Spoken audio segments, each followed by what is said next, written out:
felicidad es cuando uno satisface, cuando uno tiene lo que desea, cuando uno está lleno, cuando uno puede tener lo que quiere y no está como inspirando, ¿no? Y cuando uno logra lo que desea, ¿no? Esa es la felicidad. Un cordial saludo para todos y todas. Le damos la bienvenida a este programa que se llama En tu sofá, un programa donde vamos a hablar de bienestar.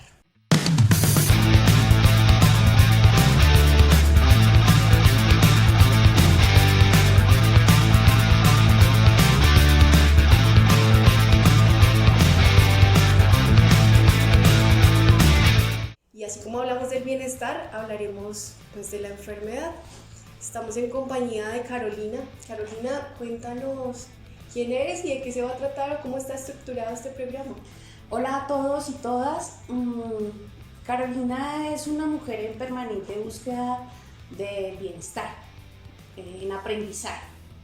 Y este programa va a estar dedicado a todos y todas. Aquí queremos escucharnos y construir desde la posibilidad que tenemos que nos van a brindar cada uno para llegar a su sofá, que nos cuenten cómo perciben el bienestar y cómo lo viven permanentemente. Qué interesante. Hoy nuestro programa va a dar inicio con una de esas preguntas trascendentes en la historia de la vida y es la felicidad. ¿Qué es esa vaina de la felicidad? Vamos a construirnos hoy desde dos saberes, desde lo psicológico, porque es lo que yo hago, pero también desde esos saberes de la vida, desde esos saberes espirituales, que es un poco esa esencia que tú tienes, Carolina, y aquí arranco entonces. ¿Qué es la felicidad para ti? Gracias, Marion. Es un estado, es una manera de vivir, es la búsqueda de la satisfacción y de la tranquilidad. No se está siempre en paz, pero el que usted logre ubicar dónde la recupera, en dónde la encuentra. Marion, ¿por qué no nos dices qué es la felicidad desde tu conocimiento filosófico, psicológico? Bueno, les compartiré también que para mí la felicidad, pues en efecto es un estado, pero también es una emoción, es una construcción que estamos haciendo todos los días. Hay un autor que me llama mucho la atención que se llama Martin Seligman, desde la psicología positiva, y él, así como lo ha hecho Aristóteles y otros filósofos, nos dice que para construir la felicidad de la vida, pues hay unas fortalezas y unas virtudes de la vida, ¿sí? Como el sentido de la justicia, la trascendencia, la humanidad, el coraje. Y básicamente te diré que la felicidad es subjetiva, la felicidad depende de cada quien.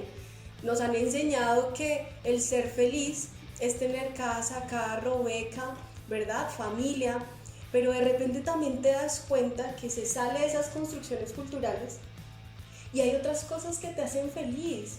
El arte, el viajar, ¿cierto? El meditar. Hay un montón de elementos que pueden hacernos felices y que son los que van a hacer que nuestra vida en últimas trascienda o tenga significado. Como lo dice Deepak Chopra, ¿no? Todos tenemos un talento único que debe ser dispuesto para los demás. ¿Cuál es el punto aquí? Encontrar en qué somos buenos y cómo empezamos a direccionar nuestra vida para encontrar ese bienestar y esa plenitud. Así lo veo, lo entiendo y es uno de los autores que más me gusta cuando hablamos de bienestar o de felicidad. Y si yo te preguntara entonces desde ese saber que tú tienes y que has construido desde tu saber espiritual, ¿qué le podrías decir a la gente? ¿Cómo podríamos decirle que hay un equilibrio y hay una felicidad que se puede construir desde la espiritualidad? Yo pienso que hay que empezar entendiendo y saboreando un poco lo amargo de la vida, y cuando tengo claro también qué es lo que me incomoda a mí de las situaciones, que me produce tristeza, lo que tú decías, las emociones, cuando yo aprendo a reconocer cada una de esas emociones, como las que no son tan buenas, tan agradables, entonces voy a disfrutar de un estado de plenitud a lo que yo llamo felicidad. Claro. Dime 3 consejos que podríamos compartirle a la gente desde esa construcción de vida que les podría aportar a su felicidad o para que ellos construyan su felicidad. Yo pienso que lo primero es reconocer un poco el ego en mí. Es como el Pepe Grillo que le está diciendo a usted, haga de pronto un poco la superficialidad. Entonces, desde ahí puedo trabajar. Entonces, tengo que reconocer esas emociones, tengo que encaminarlas. Y yo pienso un poco que el estado meditativo ayuda muchísimo, la espiritualidad o la religiosidad desde donde usted se sienta pleno y la tranquilidad del espacio en el que usted viva. Indiscutiblemente, si usted no está cómodo en su vivienda diaria con las personas que lo rodean, no va a poder encontrar ese estado de plenitud. Entonces son 3 cosas en las que se debe trabajar para poder llegar a ese estado de tranquilidad. Ahora, Marian, dinos tú 3 consejos o guíanos de 3 maneras para llegar a esa felicidad que deseamos o a ese bienestar. Bueno, también volviendo a coger este autor, a Seligman, construir relaciones positivas. Nuestra naturaleza como seres humanos es ser sociales.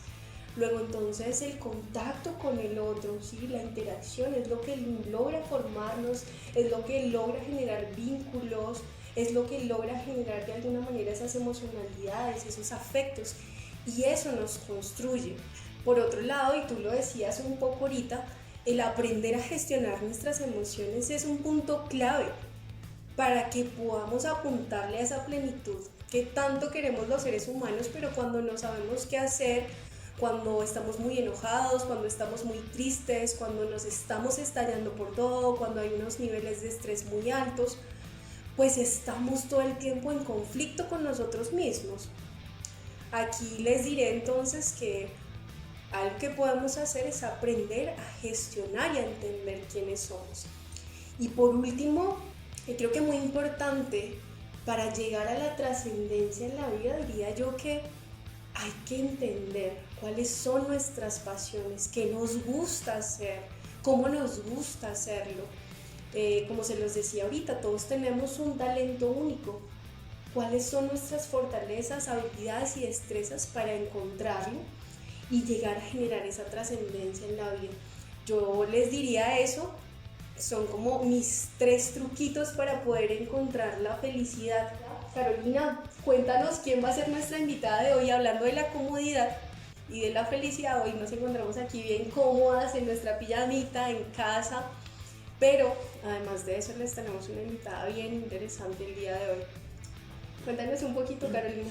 Nuestra invitada se llama Nadia Granados, es una mujer muy especial, es una mujer multifacética, de la que tienen que estar muy atentos porque los puede guiar con mucha información con respecto al arte y a cómo ella transmite lo que es para ella la felicidad. Veámosla. Hoy estamos con Nadia Granados. Cuéntanos alguna parte de tu vida, los procesos, cómo has llevado el arte. Cuéntanos de ti. Bueno, es muy extenso porque yo ya soy una señora bastante grande, pero pues de alguna manera pues estoy aquí en un espacio que es muy cercano también, ¿no? Como trabajo con Leo, con Marión y pues con los compañeros de Golpe Sudaca, pues ha sido un trabajo también como relacionado con la historia de este país, ¿no? También con sus luchas desde la perspectiva también de género y también como muy claro tener como que es importante la comunicación alternativa y popular, ¿no? Y pues creo que pues, ha sido muy importante para mí eso en mi vida, digamos, pero mi vida es muy larga. Esa historia de vida larga, ¿cuándo decides optar por el arte y representarla en la manera en la que la haces? Pues sí, el arte yo empecé a estudiar en el 95, me gradué en el 2000 y después, pues más o menos en el 2003 conocí el colectivo Somos Sudacas, que pues me abrió un poco la mente con relación al asunto de la comunicación popular y pues desde allí empecé como a hacer trabajo como de performance y campañas con sindicatos y con organizaciones sociales. Ya en el 2010 empecé ya con un trabajo más performático relacionado con internet y con redes sociales y más individual, ¿no? Un poco más alejado del colectivo. Y de ahí hasta acá pues he desarrollado ya como personajes y un trabajo muy relacionado con los estereotipos, con cuestionar también los sistemas de representación, el trabajo también como de denuncia y pues el humor político un poco, también el erotismo político y pues muchas cosas también como que desarrollo con mi propio cuerpo, con el video, con trabajo en espacio público, también laboratorios de cabaret, pues como que me muevo en muchos campos. ¿Qué pensamiento te llega si yo te digo, o te pregunto qué significó para ti el premio Luis Caballero? Pues para mí el premio Luis Caballero fue algo que primero pues deseaba, ¿no? Porque pues fue una aplicación, fue una nominación y fue un proceso largo, ¿no? Porque inicialmente el proyecto que presenté fue una tesis que desarrollé en la UNAM, en la Universidad Autónoma de México, en Ciudad de México.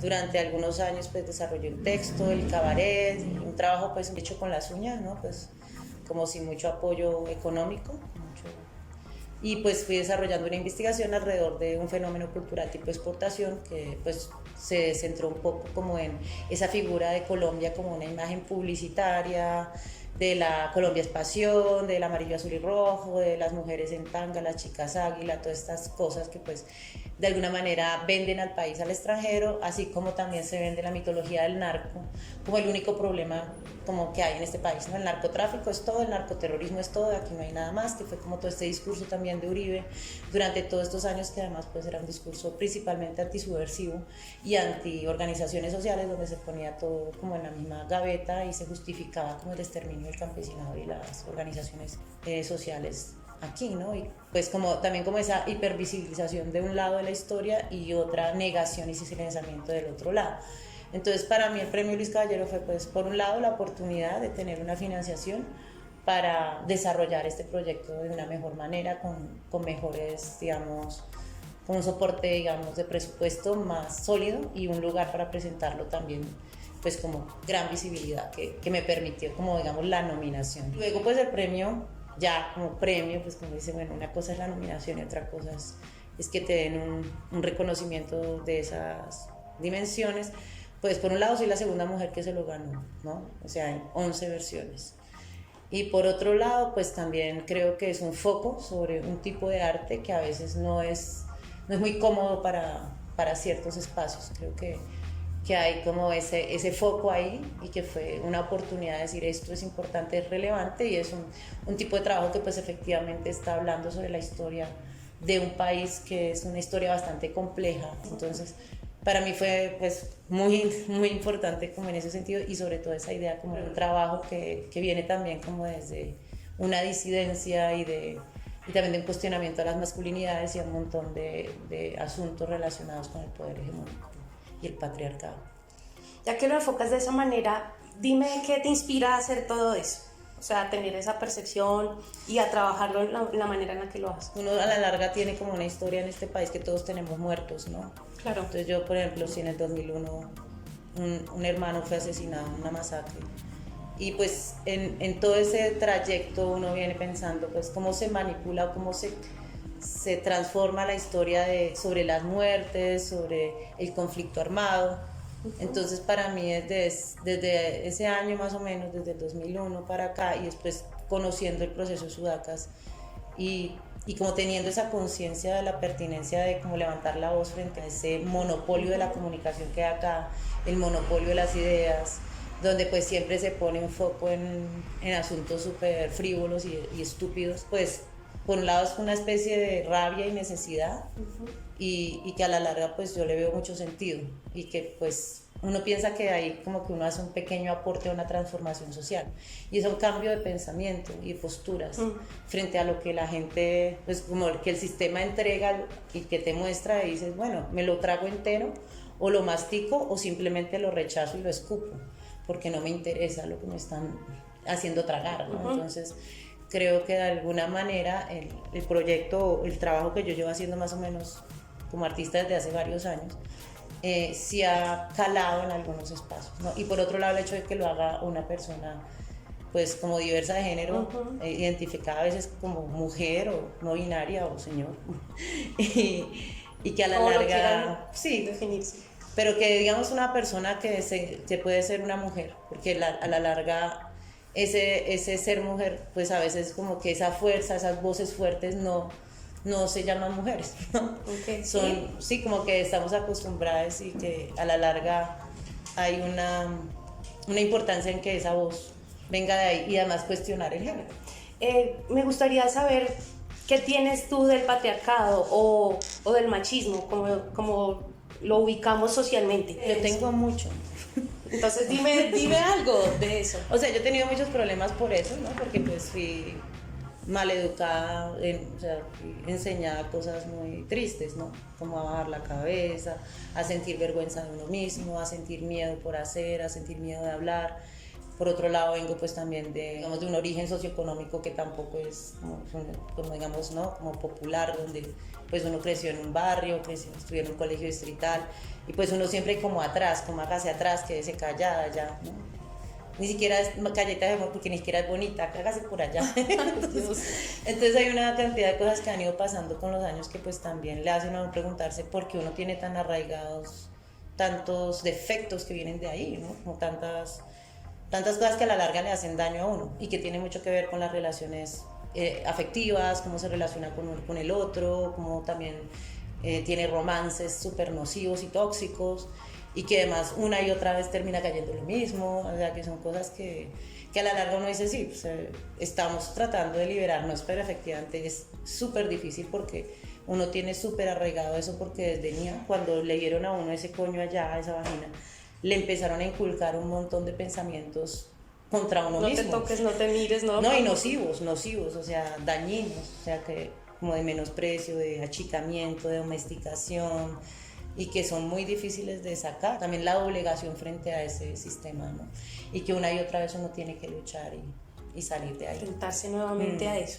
Ya que hace un rato decías que de pronto te considerabas no binaria o eso, explícame desde todos esos ángulos que me das, ¿cómo expresas la feminidad? A mí la feminidad, por ejemplo, no me gusta tanto. O sea, sí. Okay. Pero también me parece que llamarle masculinidad a ser fuerte, independiente ¿por qué? O sea, creo que a la larga son sistemas que a mí personalmente me parece que deberían destruirse. O sea, que por un lado la feminidad dócil, y que a la larga las personas deberíamos poder escoger cómo ir, como tener todo ese panorama y de comportamiento y aún otros, pero pues como que es muy limitante.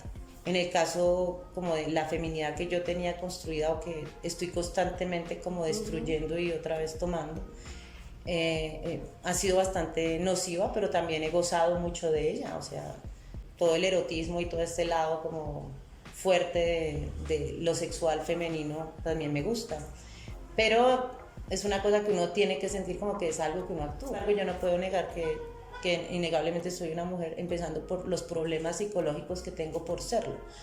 El hecho de que me hayan criado como una niña morena y ahí como echadita para un lado, y que me hayan echado para un lado así toda la vida, no se me va a quitar así como si no hubiera... Que alguien venga y te diga, eres bella. No, igual todo eso ha cambiado mucho. Okay. Sin embargo, sigue habiendo un rezago, sigue estando eso muy adentro. Eso es psicológico, ¿no? Es muy largo yo realmente... Estaría para otra entrevista. Sí, a mí no me gusta mucho hablar de eso. Nadia, cuéntame tu peor vergüenza, ¿cuál ha sido?